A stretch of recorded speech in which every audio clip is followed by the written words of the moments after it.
L'architecture institutionnelle est désormais complète. Un tout nouveau vice-président, un premier ministre reconduit dans ses fonctions, avec lui un nouveau gouvernement et à la tête de ce grand ensemble, le chef de l'État Alassane Ouattara à la barre. Fin d'une semaine de suspense. Tout commence le 13 avril 2022. Le Conseil des ministres axe la démission du Premier ministre et son gouvernement.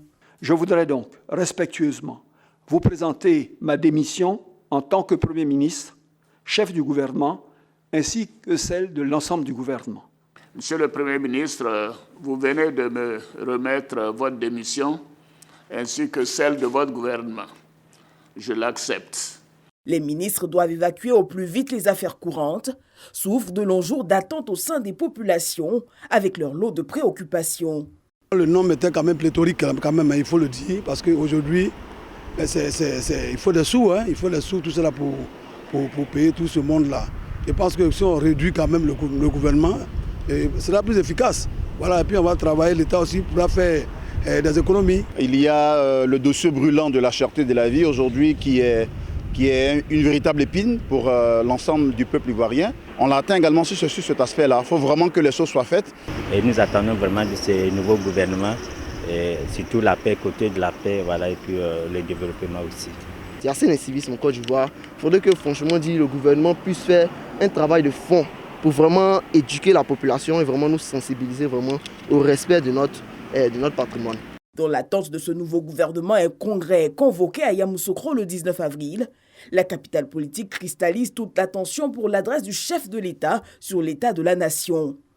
Deux annonces y sont faites, celle de la nomination du vice-président Mielektie Mokokone et la reconduction du Premier ministre Patrick Achi. Le gouvernement qui sera mis en place cette semaine sera resserré. Monsieur le Premier ministre, vous avez eu mes instructions à cet effet.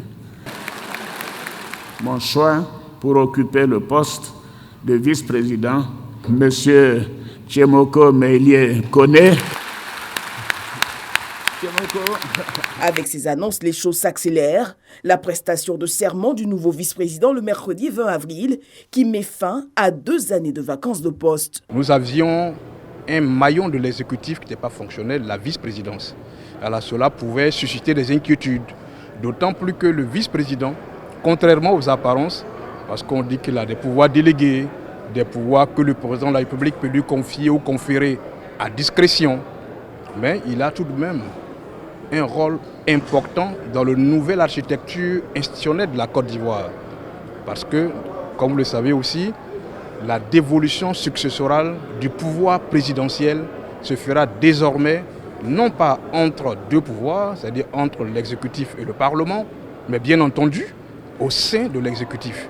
Dans la foulée, le nouveau gouvernement est dévoilé, une équipe resserrée de 32 membres, 7 femmes, 11 sortants et 2 entrants, dont un visage nouveau à la culture. Je vais déjà écouter et bien sûr m'imprégner de toute cette vision et évidemment travailler avec les acteurs du secteur culturel. Ce sont des secteurs extrêmement importants. D'ailleurs, ce sont des secteurs qui sont placés comme étant prioritaires dans la vision du président de la République dans le cadre du plan 2030. Le premier conseil des ministres programmé ce jeudi trace lui les sillons de la vision du chef de l'État, celle d'une équipe gouvernementale engagée, intègre et surtout dévouée au service des populations.